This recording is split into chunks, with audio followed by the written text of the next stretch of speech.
Good evening, students. Once again, I am in front of you. मुझे मालूम है मैंने पिछले लेक्चर में ये बोला था कि आज जो है मैं थोड़ा सा पीवी रेशियो के बारे में बताऊंगा और फिर हम एक नया टॉपिक स्टार्ट करेंगे, break even point BEP. But sorry, कई बार लगता है कि हाँ अभी कुछ चीज़ें और बतानी बाकी है. तो अभी हम पीवी रेशियो का एक कॉन्सेप्ट और छूटा हुआ था, उस कॉन्सेप्ट को हम क्लियर करेंगे, आज कंप्लीट करेंगे और उसके ऊपर न्यूमेरिकल्स भी करेंगे. तब हम अगली क्लास में ब्रेक इवन पॉइंट पे आएंगे.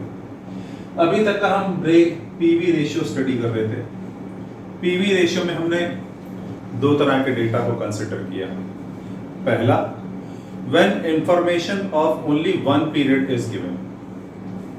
When information of only one period is given, तब हम फॉर्मूला कौन सा यूज करते थे बेटा? Contribution upon sales into 100. ठीक, Contribution upon sales into 100.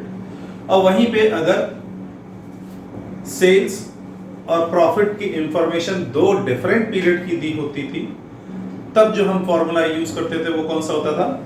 Change in profit divided by change in sales into 100, ये करते थे. लेकिन कई बार ऐसा होता है कि आपको एग्जाम में क्वेश्चन मिलेगा, वो एक किसी कंपनी से रिलेटेड होगा. वो कंपनी 2 या 3 प्रोडक्ट बना रही है, 4 प्रोडक्ट बना रही है, और आपसे ये कहा जाएगा कि आप कंबाइंड पीवी रेशियो निकाल दीजिए, कॉम्पोजिट पीवी रेशियो. तो जब कंबाइंड पीवी रेशियो या कॉम्पोजिट पीवी रेशियो की बात आती है तो इसको कैलकुलेट करने के दो तरीके होते हैं. हम एक ही न्यूमेरिकल है उसको दो अलग अलग तरीके से करेंगे. क्लियर? हम एक ही न्यूमेरिकल है उसको दो अलग अलग तरीके से करेंगे. पहला मेथड क्या है? Total contribution divided by total sales into 100. अगर आपको जो है क्वेश्चन में टोटल कंट्रीब्यूशन मिल जाए, टोटल सेल्स की अमाउंट मिल जाए, तब आप इस फॉर्मूले से उस क्वेश्चन को सॉल्व करते हैं. तो पहले अभी एक जो है क्वेश्चन हम सॉल्व करते हैं.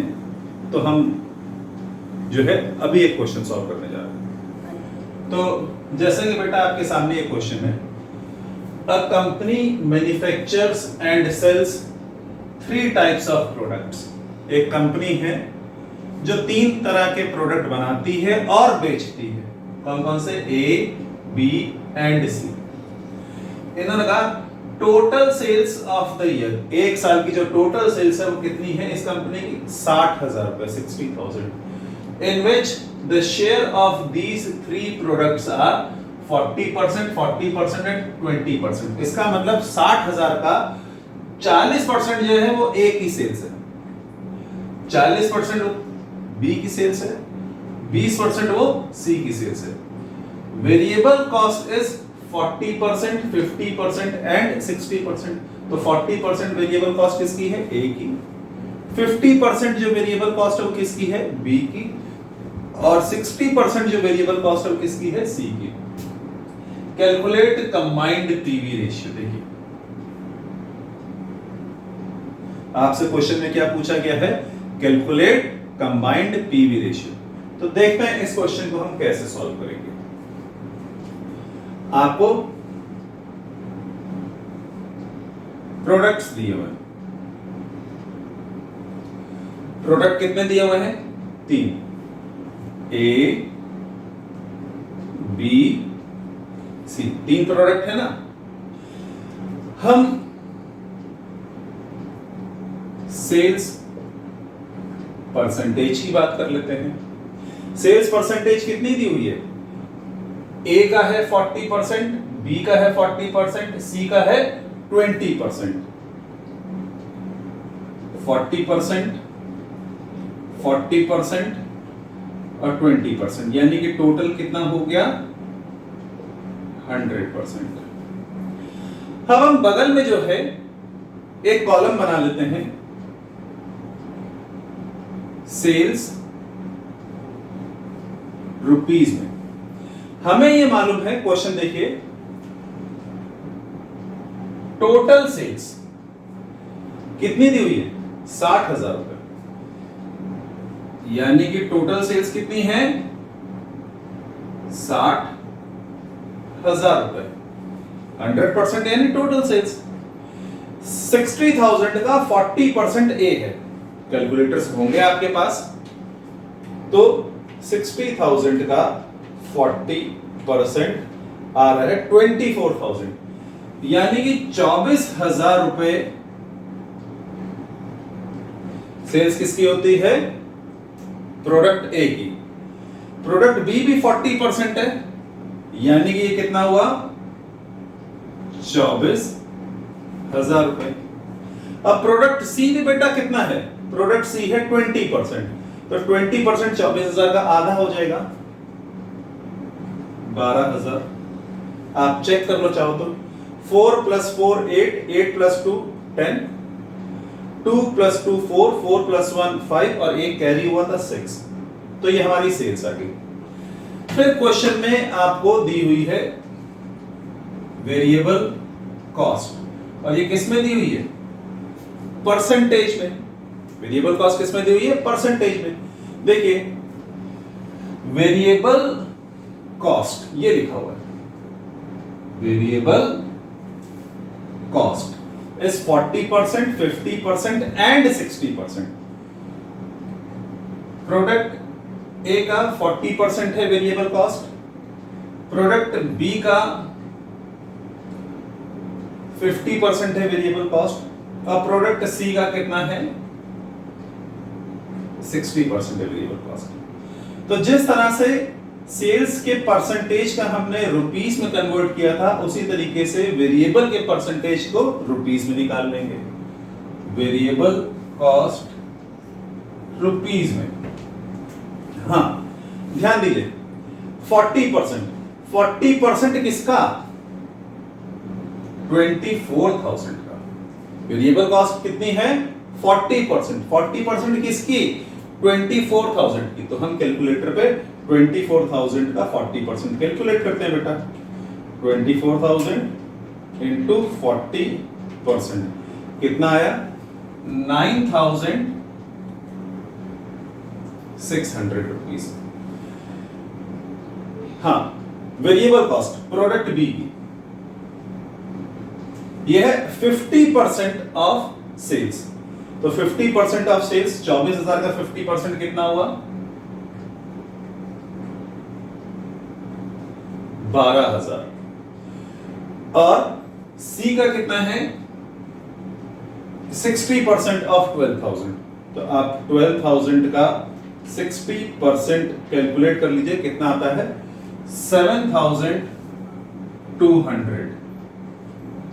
इसका हम टोटल कर लेंगे तो हमारे सामने टोटल वेरिएबल कॉस्ट आ जाएगी 7,200 प्लस 12,000 प्लस 9,600 कितना हुआ? 28,800 ये हुआ। ठीक, अब सेल्स हमारे सामने है अमाउंट में, वेरिएबल कॉस्ट हमारे सामने है अमाउंट में। हम बड़ी आसानी से कंट्रीब्यूशन कैलकुलेट कर लेंगे।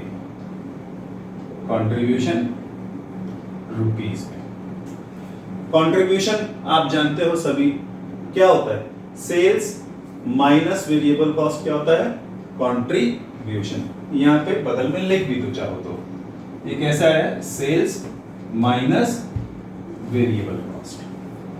हाँ, 24,000 माइनस 9,600, 24,000 माइनस 9,600 हमारा आता है 14,400 कंट्रीब्यूशन।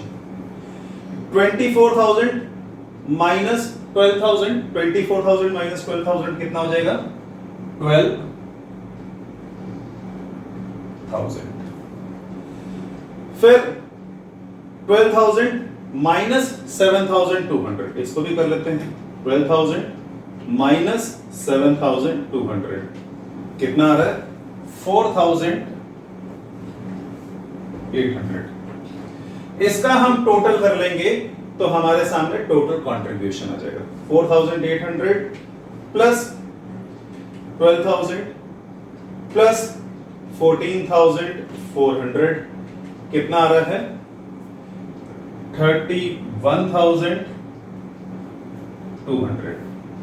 टोटल कंट्रीब्यूशन कितना है बेटा 31,200। अब हम इसके सॉल्यूशन पार्ट पे आते हैं।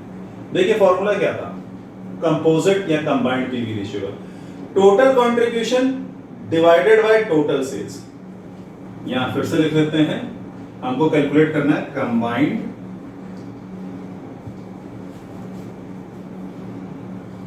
PV ratio. फॉर्मूला क्या है बेटा total contribution divided by total sales into 100। तो टोटल कंट्रीब्यूशन कितना है 31,200। ये रहा हमारा टोटल कंट्रीब्यूशन, और ये तो क्वेश्चन में साफ साफ दी ही हुई थी 60,000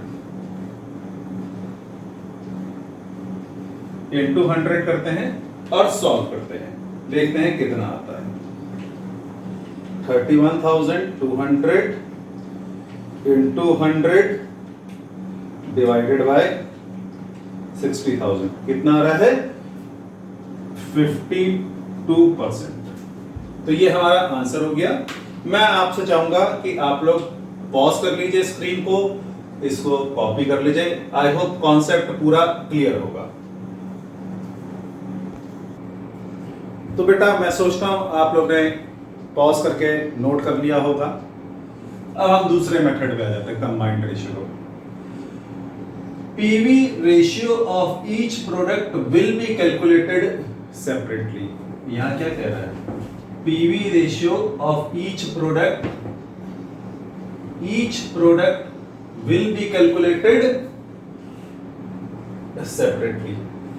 ऐसा है, हम पिछला वाला न्यूमेरिकल एक बार फिर से सॉल्व करते हैं। क्वेश्चन आपके पास लिखा ही होगा, आई होप सो। नहीं लिखा है तो आप रिवाइंड कीजिए अपना ये वाला वीडियो और क्वेश्चन लिख लीजिए। मैं फिलहाल सॉल्व करने जा रहा हूं आपके सामने, देखते हैं कैसे करना है। आपको बताया था प्रोडक्ट, हम कर रहे हैं सॉल्यूशन। कितने प्रोडक्ट थे बेटा 3, ए बी और सी, 3 प्रोडक्ट थे। क्वेश्चन जब आप पढ़ते हैं तो क्वेश्चन में आपको सेल्स रेशियो भी दिया हुआ था। सेल्स रेशियो ए का कितना परसेंट था 40%, बी का कितना परसेंट था 40% और सी का कितना था 20%। आपको क्वेश्चन में सारी चीजें दी हुई थी।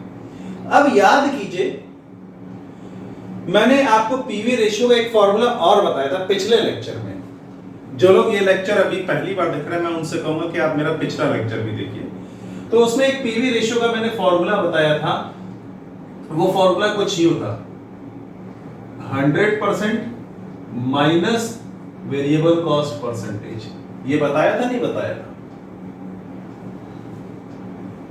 पीवी रेशियो का ये फॉर्मूला बताया था। फिलहाल क्वेश्चन में आपको सेल्स रेशियो दिया हुआ। अब हम कह रहे हैं PV ratio of each product will be calculated separately. अब हम हर एक प्रोडक्ट का पीवी रेशियो कैलकुलेट कर लेते हैं, ठीक है। पीवी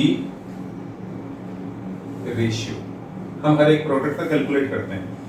फॉर्मूला क्या था 100% minus variable cost.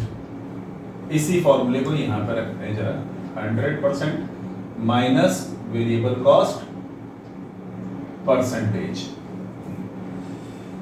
100% variable cost बेटा कितनी थी परसेंटेज में? एक काम करते हैं हम वेरिएबल कॉस्ट भी परसेंटेज में लिख देते हैं। Variable cost percentage. Variable cost जब हम परसेंटेज में देखते हैं तो क्वेश्चन में दी हुई थी 40%, 50% और कितनी दी हुई थी बेटा 60%। आई होप अब चीजें क्लियर होंगी। तो ये कह रहे हैं PV ratio of each product will be calculated separately. हम इस फॉर्मूले की सहायता से हर एक प्रोडक्ट का पीवी रेशियो निकाल लेंगे। क्या हुआ 100% माइनस 40% कितना हुआ 60%। प्रोडक्ट ए का पीवी रेशियो कितना हुआ 60%। प्रोडक्ट बी की बात करते हैं 100% माइनस 40% इज इक्वल टू 60%। सी की बात करते हैं 100% माइनस 60% इज इक्वल टू 40%। यहां पे बच्चे कह रहे हैं कि हाँ मुझे गलती अपनी बेटा समझ में आ रही है, मैंने एक गलती की है। वेरिएबल कॉस्ट प्रोडक्ट बी की है 50%, तो यानी कि यहां पे होगा 100% माइनस 50% और पीवी रेशियो भी कितना है 50%। हाँ ये हमने किया जो उन्होंने कहा। And each PV ratio will be multiplied by relevant sales. इन्होंने क्या कहा, ये जो पीवी रेशियो है इसको रिलेवेंट सेल्स से मल्टीप्लाई कर दीजिए। 60% को किससे मल्टीप्लाई करना है आपको बेटा, इस रिलेवेंट सेल्स से मल्टीप्लाई कर दीजिए। ठीक, तो हमारे सामने क्या आ जाएगा, कंबाइंड पीवी रेशियो। हमारे सामने क्या आ जाएगा, combined PV ratio 40% into 60%, 6 4 jar 24, ये हो जाएगा 24%। 40% इंटू 50%, 4 5 जार 20, यानी कि ये हो गया 20%। 20% इंटू 40%, मैंने इसको इससे मल्टीप्लाई किया है, इसको इससे मल्टीप्लाई करने जा रहा हूं। 24 जा, तो ये आ जाएगा 8%। इसका हम टोटल करते हैं, 4 प्लस 8 12, 1 कैरी हुआ, 2 प्लस 2 4, 1 5, 52%। आई होप पिछली बार भी आंसर हमने कितना निकाला था 52%। हम चाहे प्रीवियस मेथड से क्वेश्चन सॉल्व करें चाहे इस मेथड से क्वेश्चन सॉल्व करें, आंसर दोनों का सेम रहता है। क्लियर। प्रीवियस मेथड में फॉर्मूला क्या था, प्रीवियस मेथड में हम कंबाइंड पीवी रेशियो कैसे निकाल रहे थे, total contribution divided by total sales into 100। एक ये तरीका है बेटा जो हमने स्टडी किया था, दूसरा तरीका जो है ये है। क्या कहा इन्होंने, PV ratio of each product will be calculated separately. पहले आप हर एक प्रोडक्ट का अलग अलग पीवी रेशियो निकाल लीजिए, and each PV ratio will be multiplied by relevant sales ratio. जो पीवी रेशियो है इसको किससे मल्टीप्लाई कर देना बेटा, सेल्स रेशियो से मल्टीप्लाई कर देंगे। ठीक है, तो हमारे सामने क्या आ जाएगा, the sum of these multiplications. ये सम का मतलब क्या होता है, plus total. The sum of these multiplications will be known as combined PV ratio. I hope आज का टॉपिक आपको समझ में आ गया होगा। और भी चीजों को सीखने के लिए मेरे साथ बने रहिए और मेरे वीडियोस को फॉलो करते रहिए। हम अगले वीडियो में ब्रेक इवन पॉइंट पे होंगे। Thank you students.